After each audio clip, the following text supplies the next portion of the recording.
Kita lagi di hot room dengan kopi kesayangan saya, white coffee. Diskusi hukumnya langsung lancar. Tadi menarik perkataan dari Pak Ahmad Sofyan bahwa seolah-olah si AG ini memang tidak tahu bakal apa yang terjadi. Bisa Anda ceritakan enggak pasalnya itu dan jam berapa mereka tiba di lokasi dan apa chattingannya dan apakah si D ini langsung mau dihubungi? Bisa Anda ceritakan? Ada eskalasi dari jam 3 sore, Bang Hotman, sampai jam 6 tiba di lokasi. Jam 3 tiba di lokasi? Bukan, jam 3 itu si anak AG mulai komunikasi, menanyai soal kartu pelajar. Ya. Awalnya... Apa itu pancingan? Ya, karena hakim juga melihat seperti itu. Oke. Awalnya kartu pelajar anak yang ada di korban. Yang dia ngotot butuh hari itu juga, saat itu juga. Oh, jadi juga. si AG punya kartu pelajar dipegang si David itu? Si David, kartu pelajar David dipegang sama AG. Oke. Nah, AG pada hari itu ngotot mau ambil kartu pelajarnya. Ya. David bilang titip aja lah nanti, butuh sekali, harus hari ini. Oke, satu. Nah, kemudian David, mendesak ketemu. Iya, nah intinya David bilang kartu pelajar lu nggak ada, ketinggalan di mobil temen gua. Ya. Tapi tetap aja dia ngotot mau balikin kartu pelajar. Habis itu? Dibela-belain Bang, ngambil kartu pelajar yang si korban ini kan ada di AG, tapi ketinggalan di rumahnya. Ya. Dibela-belain gojekin dulu ke tempat lokasinya si AG saat itu. Oke. Nah kemudian dikasih Sherlock katanya mau gosen. Ya. Nah tahu-tahu ngabarin udah OTW, kemudian udah nyampe di lokasi. Anak korban kaget, lu ngapain kesini?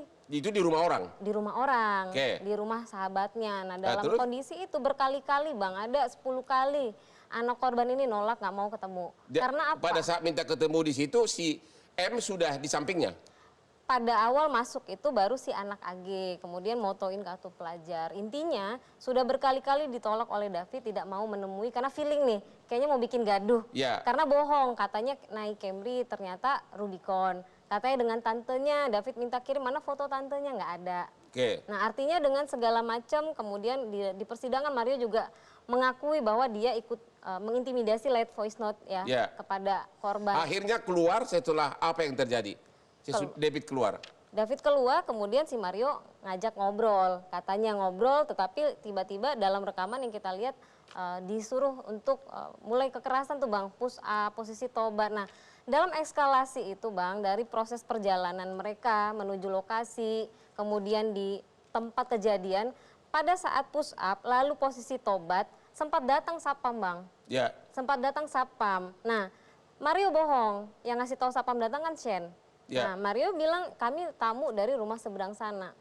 Tidak ada satupun dari mereka yang menyudahi kegiatan itu Bang. Mereka lanjut lagi ketika Sapam pergi, menganiaya lagi. Dengan segala eskalasi rekaman tadi Bang. Berapa lama proses penganiayaan tersebut? Sampai kemudian mereka meninggalkan TKP? Mereka tidak meninggalkan TKP, jadi perlu saya tegaskan begini Bang, penganiayaan itu selesai bukan karena kehendak mereka sendiri. Penendangan itu sekitar 1 menitan ya, 1 menit sekian. Nah kemudian berhenti ketika ada saksi Ibu N datang. Hoi, itu baru berhenti, baru rekaman mati Bang. Nah kami mengasumsikan kalau saksi itu tidak hadir, mati David ini Bang. Karena dalam keterangan semua, baik itu anak AG, MDS dan Sen, David ketika ditendang terakhir, suaranya udah kayak orang ngorok Bang, udah kejang-kejang, udah sakratul maut, begitu. Nah, apakah ketika ditendang pertama, kedua, ketiga di posisi telinga, darah kan ngucur Bang. Sementara mereka semua ngelihat itu darah keluar, kok bisa-bisanya diam. Makanya hakim sampaikan, kalian tidak lagi di tengah hutan, itu di perumahan tinggal teriak, oke lah takut dengan Mario, oke lah takut. Tapi kan dia bisa teriak Bang, rumahnya sahabatnya itu cuma sekitar 20 meter. Dia bisa berteriak, minta tolong, apapun dia bisa lakukan, tapi dia diam. Itu yang kami bilang keterlibatannya juga nggak kecil. Dari proses perencanaan dia udah tahu. Terima kasih. Gitu. Gimana nih Birao, pengacara dari AG? Dia menerangkan tadi betapa besar peranan dari si AG. Iya Bang. Dan tidak berusaha menghentikan. Tanggapan Betul, Anda? Bang. Jadi memang ini kita sangat-sangat menyayangkan ya bahwa ada penggiringan opini publik yang mengarah pada semua ini dalangnya ada di anak AG. Padahal memang fakta yang sudah terkuak dalam pemeriksaan persidangan itu bukan demikian Bang. Dalangnya siapa? Dalangnya memang ini ada saksi satu yang inisial APA yang awalnya itu menceritakan ke MDS, pelaku utama, bahwa ini terjadi hubungan antara anak AG dengan anak korban. Ya. Semua berawal dari situ, Bang. Karena memang di sini persepsi publik yang tercerna ya adalah anak AG melakukan pengaduan terhadap MDS. Tapi kan diaminin sama AG bahwa jadi lecehkan. Loh iya, karena kenapa? Karena ditanya dan didesak, Bang, pada saat itu. Dan anak AG ya akan menceritakan apa adanya menurut subjektivitas dia. Tapi pada awalnya di sini ketika kejadian tanggal 17 sudah berlangsung dan itu sudah lewat, anak AG tidak memberitahukan sama sekali perbuatan tersebut, peristiwa tersebut ke MDS. MDS pertama kali mendengar itu karena ada saksi yang inisialnya AP yang sudah dihadirkan juga dalam persidangan kemarin, bahwa memang MDS mengakui dia mendapatkan informasi pertama kali dari saksi tersebut ketika bertemu di kafe di Kemang, Alfa Kemang. Tapi kan kalau AG membantah, Mario nggak bakal marah dong? Iya, masalahnya gini, Bang, apakah perbuatan tersebut terjadi atau tidak? Menurut anak AG itu terjadi. Itu terjadi, Bang, perbuatannya. Tapi ada satu poin, Bang, izin saya menanggapi tadi yang telah disampaikan oleh rekan Melisa pada tanggal 20. Bahwa 3 jam prosesnya gitu kan? Iya, kembali lagi, Bang, ini kan dari tanggal 17 sampai tanggal 20 itu memang jadi dinyatakan tidak ada eskalasi apa-apa. Itu adem ayem, Bang, di situ. Tapi kembali lagi, kok ini tiba-tiba tanggal 20 ini muncul peristiwa tersebut.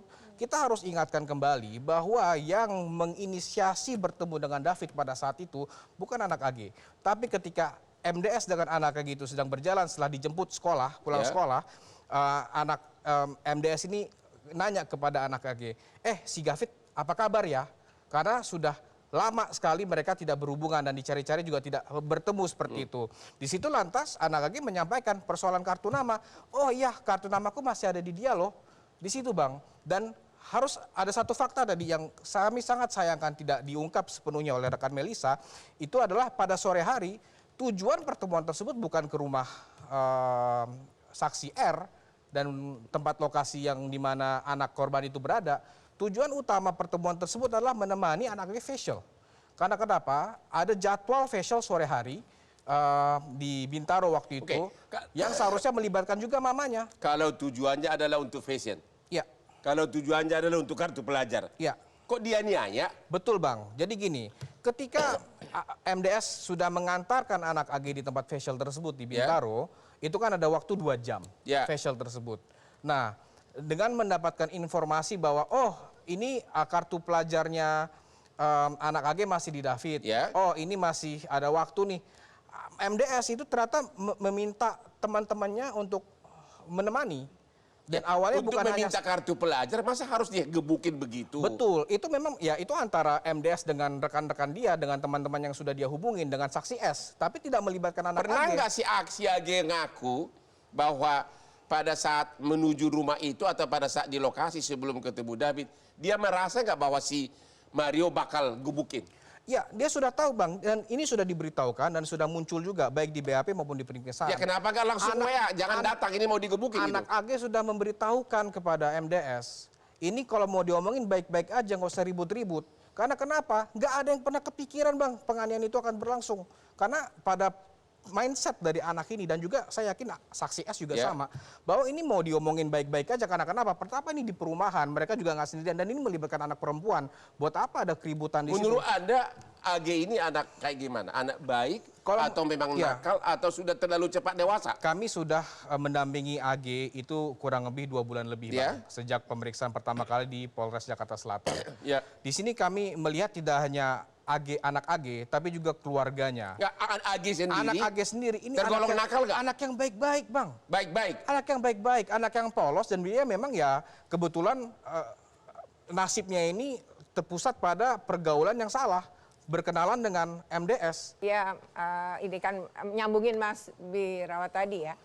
Ini anak ya, Bang, 15 tahun, kemudian perencanaan pada posisi yang saya bisa bayangkan itu. Nah, tapi memang ini ada 3 hal kan.